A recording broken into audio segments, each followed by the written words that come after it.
அக்கா, இங்க எங்கேயாவது பக்கத்துல அடகு கடை இருக்கா? நேரா போய் இடது பக்கம் திரும்பினா ஒரு கோயில் இருக்கும். அங்கிருந்து 3வது கடை. அங்க? ஆமாங்க. சரிக்கா. சரிம்மா.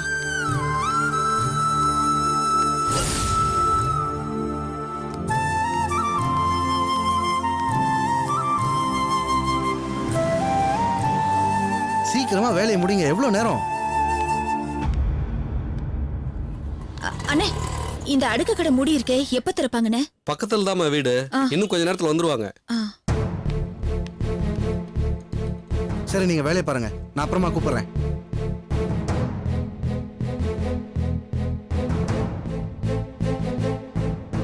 நந்தினி,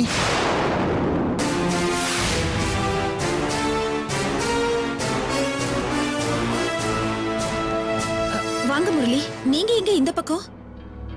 நான் வர்றதெல்லாம் இருக்கட்டும்ங்க. இது நான் எப்பவுமே வந்து போற வழிதான். நீங்க தான் திடீர்னு இந்த பக்கம் வந்திருக்கீங்க. என்ன விஷயம் நான் தெரிஞ்சுக்கலாமா? அது வந்து இங்க என் ஃப்ரெண்ட் ஒருத்தி வேலை செய்யறா. அதான் அவளை பாக்குறதுக்காக வந்தேன். யாரு? உங்க ஃப்ரெண்டு அடுக்கு கடையில வேலை செய்யறாங்க. இத நான் நம்பணும்? இத பாருங்க நந்தினி, இப்ப நீங்க பேசுனது எல்லாத்தையும் நான் கேட்டுட்டு தான் இருந்தேன். சொல்லுங்க, எதுக்காக நகையை வைக்க அடகு கடைக்கு வந்திருக்கீங்க?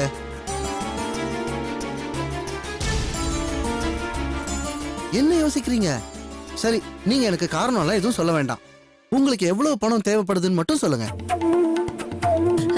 இல்ல முரளி, பரவாயில்ல. தப்பா எடுத்துக்காதீங்க. இது வரைக்கும் நான் உங்களை என்னோட சொந்த சிஸ்டரா தான் நினைச்சிட்டு இருக்கேன். நீங்களும் என்ன உங்களோட பிரதரா தான் நினைக்கிறீங்க, நான் நம்புறேன். அடகு கடையில வாங்குறத உங்க பிரதர் கிட்ட வாங்க மாட்டீங்களா? இத பாருங்க நந்தினி, உங்க நிலைமை எனக்கு புரியுது. இது நீங்க ஃப்ரீயா வாங்க வேண்டிய அவசியம் இல்ல. கடனாவே வாங்கிக்கோங்க. ஆனா அதுக்காக எனக்கு பணத்தை திருப்பி தரணும்னு மறுபடியும் தயவு செஞ்சு அடகு கடை தேடி வந்துடாதீங்க. சொல்லுங்க, உங்களுக்கு எவ்வளவு பணம் தேவைப்படுது? ஏன் நந்தினி யோசிக்கிறீங்க? சொல்லுங்க, எவ்வளவு வேணும்? அது ஒரு 5000 ரூபாய். இவ்வளவுதானா? அதுக்காகவா இவ்வளவு யோசிக்கிறீங்க? என்னங்க நீங்க?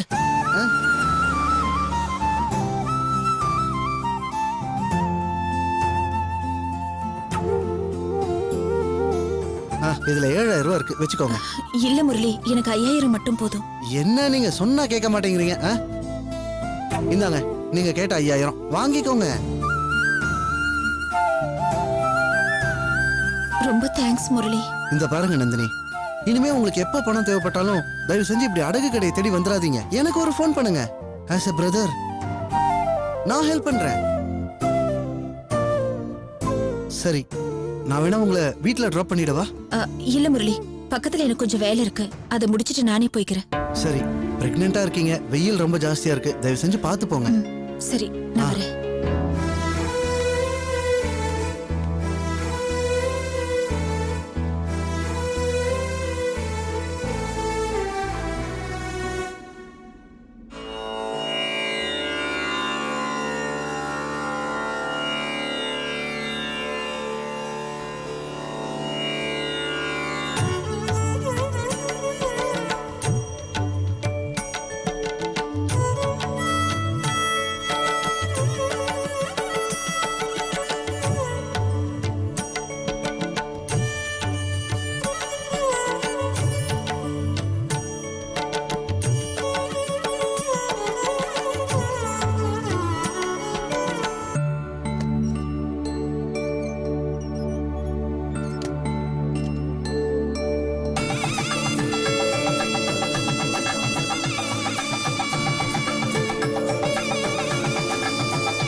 உங்களுக்காக தான் இந்த புது ட்ரெஸ்.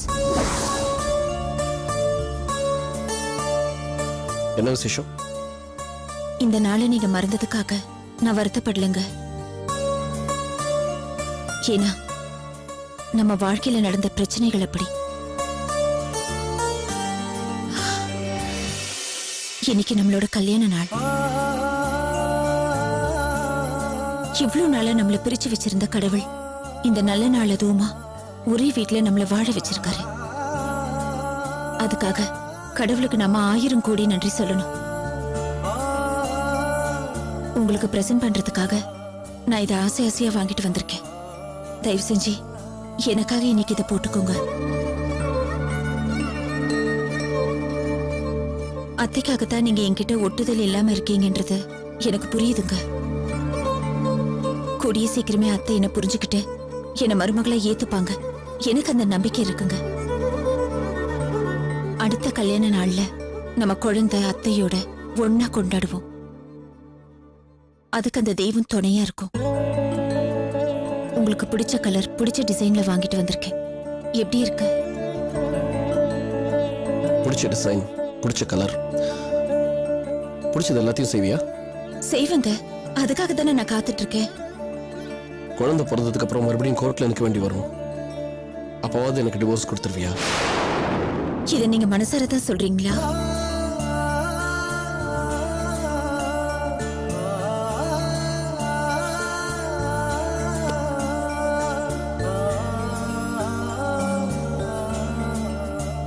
மனசார சொல்றேன்னு ஏன் என்கிட்ட போய் சொல்றீங்க? உங்க மனசை பத்தி எனக்கு தெரியாதா?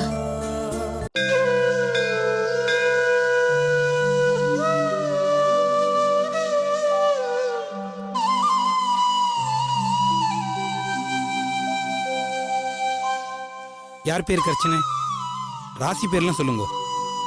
பேர் நந்தினி, பரணி நட்சத்திரம், மேஷ ராசி. அபவரணி நட்சத்திரே மேஷராசு ஜாதாயாः நந்தினி நாம்யாः ஆபயோः சர்வே ஜனானாம் சுகுடும்பானாம் க்ஷேமதைரியவிரிவதை ஆயுளாரோக்கியேஸ்வர்யாணாபிவர்த்தியர்த்தம் துர்கா பிரவேஷ்பிரியம்பியா பரிபூர்ண கிருபா கடாஜபலசித்தர்த்தம் மம் ஜாதவேதசே சுணவாமசோ மமராதிகதோனதாதி வேதः ஷணः பரக துர்காணி விஸ்வா நாவேவ சிந்தும் துரிதாதக்னிः தாமக்னிவர்ணாந்தபடாதிவந்திம் வைரோச்சனே. நான் உங்ககிட்ட கொஞ்சம் பேசணும்.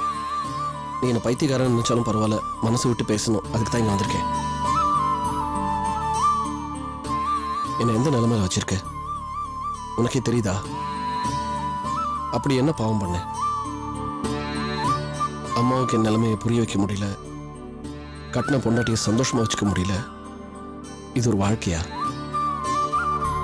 கல்யாண நாளுங்கிறது எல்லா மனுஷன் வாழ்க்கையிலும் தானே வருது. அவன் சந்தோஷமா இதை எப்படி எல்லாம் கொண்டாடுறான். பொண்டாட்டியோட சேர்ந்து கோயிலுக்கு போறான், ஹோட்டலுக்கு போறான், எவ்வளவு சந்தோஷமா இருக்கான். நான் அதெல்லாம் கேட்கலையே. பொண்டாட்டியோட முகத்தை பார்த்து சந்தோஷமா கூட பேச முடியலையே. எவ்வளவு ஆசைகள் கனவுகள் எனக்கு இருக்கும். அதே மாதிரி எத்தனை ஆசைகளும் கனவுகளும் அவளுக்கும் இருக்கும். பாவம், அவளும் பொண்ணு தானே உன்ன மாதிரி. எவ்வளவு ஆசையோட இன்னைக்கு எனக்கு அவ ஷர்ட் பிரசன்ட் பண்ண.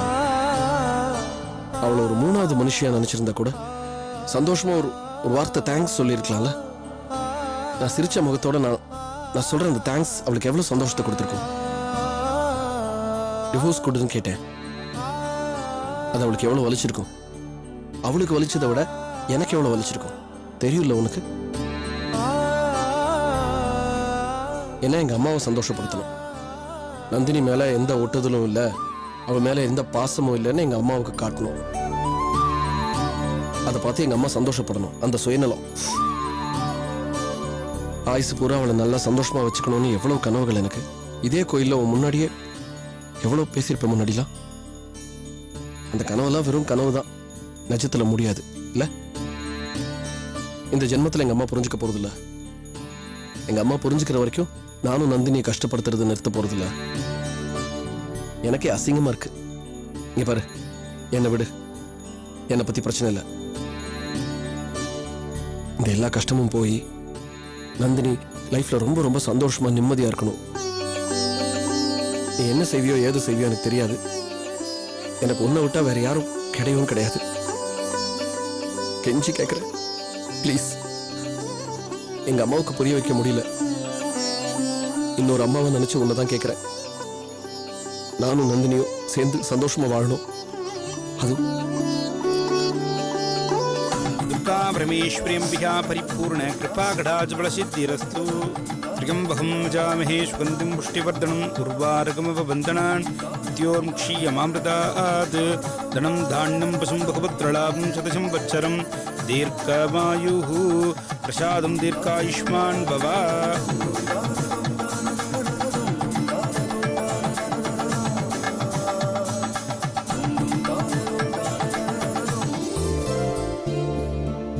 இதில் 10,000 ரூபாய் பணம் இருக்கு, பார்த்து பண்ணிடுங்க. Okay sir. ரொம்ப நன்றி சார். சார், நல்ல நாள் அதுவுமா எங்க ஆசிரமத்து குழந்தைகளுக்கு அன்னதானம் ஏற்பாடு பண்ணியிருக்கீங்க. அந்த அன்னதானத்தை நீங்களும் உங்க ஒய்ஃபும் வந்து நேரடியாக குழந்தைகளுக்கு கொடுத்தீங்கன்னா குழந்தைகளும் சந்தோஷப்படும், நாங்களும் சந்தோஷப்படுவோம். நீங்க சொல்றது உண்மைதான். தற்சமயம் இப்போ ஒய்ஃபை கூட்டிட்டு வர முடியாத நிலைமையில இருக்கா. அவ பிரெக்னெண்டா இருக்கா. 7 மாசம் டிராவல் பண்ண முடியாது. நீங்களே பார்த்து பண்ணிடுங்க. அப்புறம் ஒரு சின்ன ரிக்வெஸ்ட். சொல்லுங்க சார். என் ஒய்ஃபுக்கு குழந்தை பிறக்க போது எந்த விதமான பிரச்சனையும் இல்லாம நல்லபடி குழந்தை பெற்றெடுக்கணும்.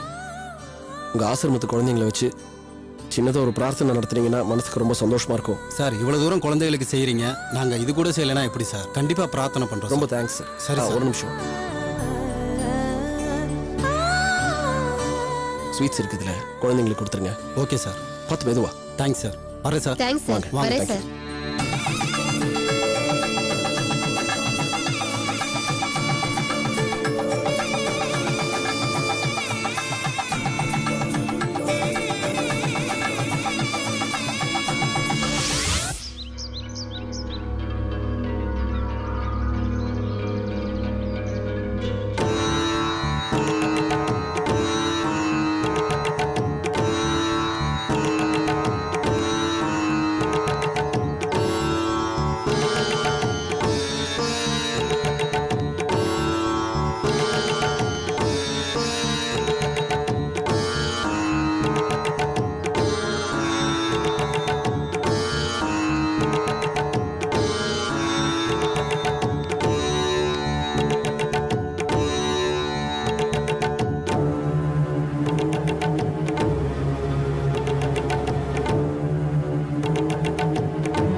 மாமா, என்ன பத்தின உண்மைகள் தெரியறதுக்கு முன்னாடியே என் மேல நீங்க வெறுப்பாத்தான் இருந்தீங்க.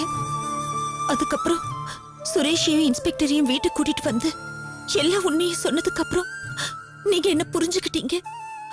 அதுக்கப்புறம் அத்தைக்கிட்ட நீங்க எல்லா விஷயத்தையும் சொல்லி கூடிய சீக்கிரமே உங்க புள்ள கூட என்ன சேர்த்து வச்சிருவீங்கன்னு நான் ரொம்ப நம்பிக்கையா இருந்தேன். ஆனா விதி உங்களை பறிச்சது மட்டும் இல்லாம உங்க சாவுக்கு நான் தான் காரணம்னு அத்தைய நம்ப வச்சிருச்சு. நான் நல்லவன அத்தைக்கு புரிய வைக்கிறதுக்கு வழி தெரியாம நான் தவிச்சிட்டு இருந்தப்போ கடவுள் என் மேல கருணை காட்டி என்னையும் என் புருஷனையும் ஒரே வீட்டுல சேர்த்து வச்சாரு. இது மூலமா அத்தை என்ன மன்னிக்கலனாலும் என் புருஷனாவது என்ன மன்னிச்சு ஏத்துக்குவாருன்னு நான் நம்பிக்கையோட வாழ்ந்துட்டு இருந்தேன். ஆனா இன்னைக்கு கல்யாண நாளதுமா அவர் என்கிட்ட டைவர்ஸ் கேக்குறாரு. அவர் எப்படி எல்லாம் நடந்துக்கிறதுக்கு காரணமே அத்தை என்ன புரிஞ்சுக்காம இருக்கிறது தான். இப்ப தெய்வமா இருக்கிற நீங்களாவது என்ன பத்தி அத்தைக்கு புரிய வைங்க. அவங்க என்னதான் என் மேல கோவமா இருந்தாலும் அவங்களோட ஆசீர்வாதம் இல்லாம என்னால வாழ்ந்துட முடியாது. என்ன ஆசீர்வாதம் பண்ணுங்க மாமா.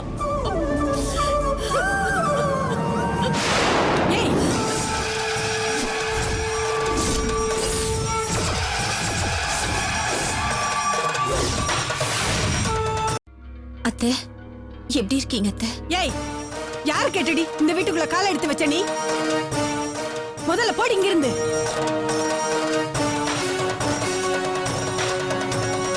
என் புருஷனோட சாவுக்கு காரணமே நீதானடி. அவர்கிட்ட உனக்கு என்னடி வேண்டுதல்? என்ன என் புருஷனை கொன்னதுக்காக அவர்கிட்ட பாவ மன்னிப்பு கேக்குறியா? உனக்கெல்லாம் மன்னிப்பே கிடைக்காது. போடி வெளியே. அத்தை, நீங்க இப்படி கோவப்படுவீங்கன்னு எனக்கு தெரியும். ஒரு விதத்துல பாக்கும்போது உங்க கோபம் நியாயமானதுதான். ஆனா என்னோட நியாயத்தை கேட்கத்தான் நீங்க தயங்குறீங்க. ஒரு நாள் எல்லா உண்மையும் புரிய வரும். அப்போ நீங்க என்ன கண்டிப்பா ஏத்துப்பீங்க. அந்த நம்பிக்கையோட தான் நான் வாழ்ந்துட்டு இருக்கேன். அத்தை, எனக்கு உங்களோட ஆசீர்வாதம் வேணும். ஏன்னா இன்னைக்கு எங்களோட கல்யாண நாள். அத்தை, உங்களுக்காக நான் புடவை வாங்கிட்டு வந்திருக்கேன். வாங்கிக்கோங்க அத்தை.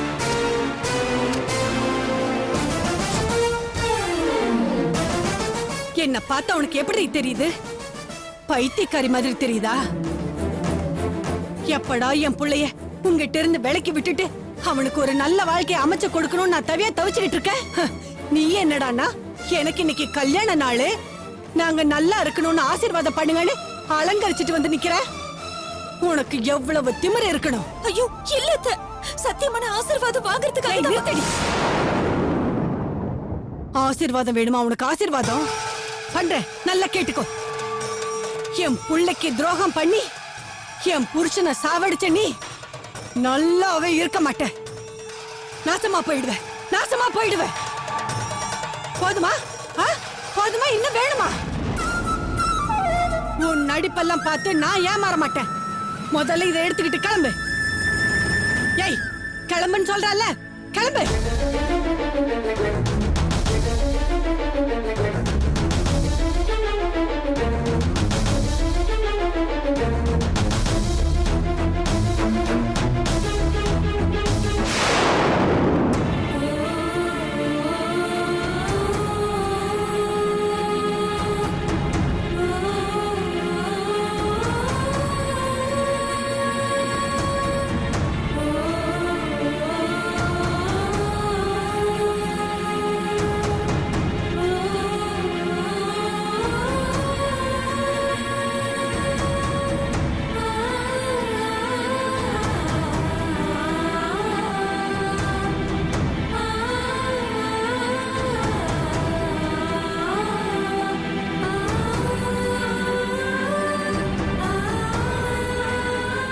நான் வரேன் அத்தை. உடம்ப பார்த்துக்கோங்க.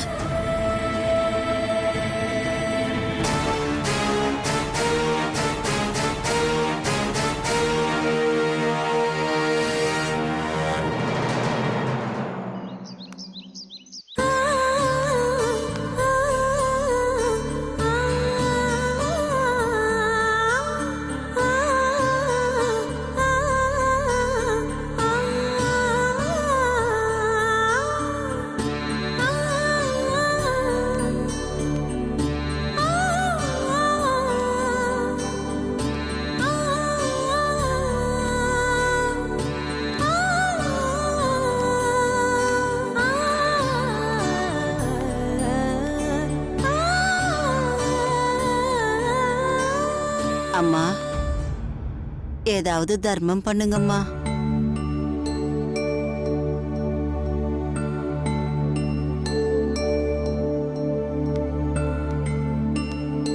அம்மா, ஏதாவது தர்மம் பண்ணுங்கம்மா. இந்தாங்க என்னம்மா இது? புடவைமா, வாங்கிக்கோங்க. எனக்கு எதுக்குமா புது புடவை? அம்மா, இன்னைக்கு என்னோட கல்யாண நாள். ரொம்ப மரியாதை வச்சிருக்கிற ஒருத்தர்கிட்ட இந்த புடவையை கொடுத்து அவங்க காலில் விழுந்து ஆசீர்வாதம் வாங்கலான்னு போனேன். அவங்க ஊர்ல இல்ல. மனசுக்கு ரொம்ப கஷ்டமா இருக்கு. அவங்க ஸ்தானத்துல இருந்து என்ன ஆசீர்வாதம் பண்ணுங்கம்மா. என்னம்மா இது? ரோட்ல 4 பேர்கிட்ட வாங்கி சாப்பிடுற என்ன போய் ஸ்தானம் அது இதுன்னு சொல்றியம்மா. பரவாயில்லம்மா, இத வாங்கிக்கோங்க. நல்லா இருக்கணும்மா, மகராசியா இருப்ப. அம்மா, இந்த புடவை உங்களுக்கு கிடைச்சதுக்கு காரணமே என் அத்தை தான். அவங்க எந்த நோய் நொடியும் இல்லாம 100 வருஷம் நல்லா வாழணும்னு வாழ்த்துங்கம்மா. நீயும் நல்லா இருப்ப, உன் அத்தையும் நல்லா இருப்பாங்க, உன் குடும்பம் மொத்தம் நல்லா இருக்கும்மா. ரொம்ப நன்றிம்மா. நல்லா இரு தாயி.